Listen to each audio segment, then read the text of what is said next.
What's up guys, my name is Ace, and the Season 3 Reloaded update for Modern Warfare 2 is now live. And today, I just wanted to cover a bunch of the miscellaneous changes. A lot of these changes relate to movement or handling, and there's also some UI changes and laser visibility changes.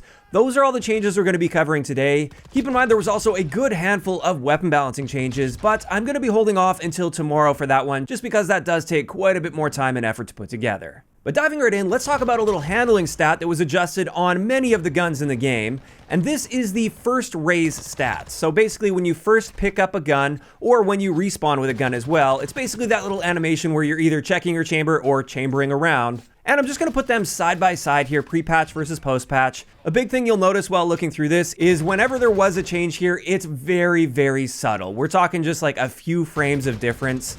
So realistically, most people aren't going to notice this, and to top this off, this animation is kind of pointless because it can be very easily canceled as well. And this is a habit you should try to develop anytime you're picking a gun up off the ground. Anytime you do that, just double tap the weapon swap button and you will completely cancel out this animation to begin with, so you don't even have to bother waiting for it. So that one I would say is going to have a negligible impact across the board. However, they also adjusted our quick raise and quick drop times, and these are the times that are going to be applying when you're throwing equipment, for instance. How long does it take to get your gun down to get that equipment in your hand, and then after you throw it, how long does it take to get your gun back up? Well, once again, I'm just going to play pre-patch versus post-patch here, and in this case, it is actually noticeable with most of these animations. You are going to be able to complete them a little bit faster now. And while this isn't a huge difference, little things like this can definitely add up to improving the overall pacing and the ability to perform actions a little bit faster. So I'm actually pretty happy to see this change here. As for the next adjustment, this is to our movement, and with this,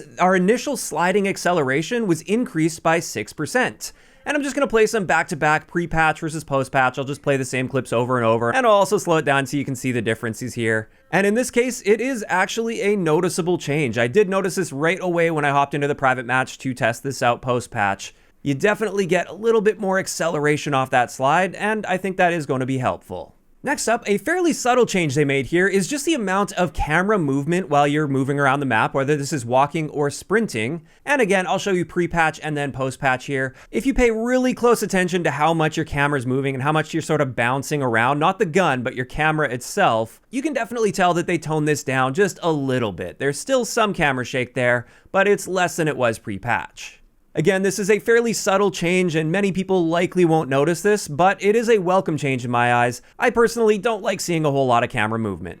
As for the next thing they adjusted with this patch, this is the damage feedback visibility. So when you get shot, how much red is going to be appearing there. And essentially in the patch notes, they just mentioned that they reduced the opacity on that redness and reduced the distortion amount. So let's have a look at pre-patch versus post-patch. I'm being shot in the foot by a sniper rifle, so I'm receiving just about as much damage as you can without being killed. And I'll be honest, pre-patch versus post-patch here doesn't really look much different, if at all.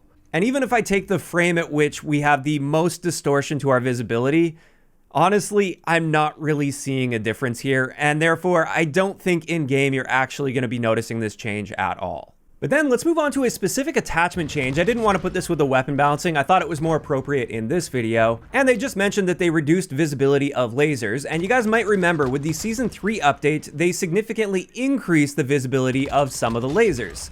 So let's just have a look at a comparison here, and we'll start this off with the AccuShot 5mW on the MP5. And with this one, it was one of the ones that didn't really change that much from Season 2 to Season 3. Sure, it became a little bit more visible, but not by a large degree. And it seems like with this Season 3 Reloaded update, it's basically just returned back to the Season 2 values. As for the next one, this is the 7mW laser, also the OLEV laser is what it would be called on other guns. This one did see a massive increase to visibility with the Season 3 update. And it looks like with Season 3 Reloaded, they found a nice middle ground between where it was in Season 2 and where it changed to in Season 3. And I think this is great. I think this is a good happy middle ground here. It's still more visible than it was before that Season 3 update, but not as crazy as it was in Season 3. And then finally, I wanted to take a look at the 1mW pistol laser. And this one was a very similar story. It became basically a lightsaber coming out of your gun for Season 3, which was way overkill in my opinion. And it looks like, once again, they found a nice middle ground between Season 2 and Season 3. So there we go, those are a bunch of changes that will directly affect the gameplay. Now let's get into some of the UI changes, and this UI desperately needed some work, and there were a couple small improvements here. The first one is to our loadout screen. This is what our loadout screen looked like pre-patch. If you wanted to scroll over to your 12th loadout, for instance, you had to actually scroll on a horizontal menu to get there. You couldn't see it all in one screen. Whereas now, this is what our loadout screen looks like. They basically just added another row, so you no longer have to scroll all the way over to find that 12th loadout. You can see all of your loadouts listed in one screen. And while I still feel like vertical menus are a better way to go, it's just a little cleaner and a little easier to navigate, I will say this is an improvement over what we had, and therefore this is a step in the right direction.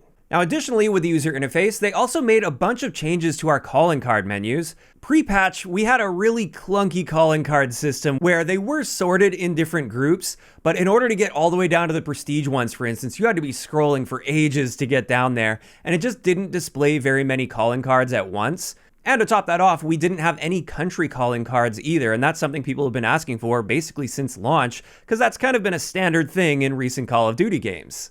Well, now we have a much better display for our calling cards here, so you can sort by all of your calling cards, and this will display them in a much more efficient manner where you can see a lot of calling cards on your screen at any given time, and that just makes for a lot less scrolling to get down to various calling cards. And it's worth noting they did add country calling cards here as well, which is nice to see. They also included a separate tab for different games like Warzone, DMZ, Modern Warfare 2, and presumably they'll add on to this when future games launch.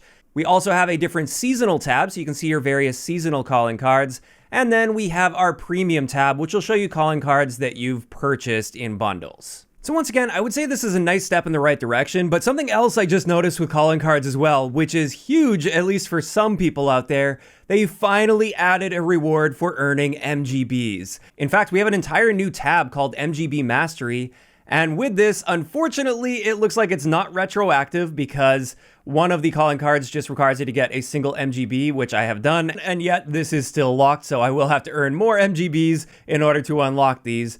But you'll get one for 1 MGB, 3 MGBs, 5 MGBs, and then 10 MGBs.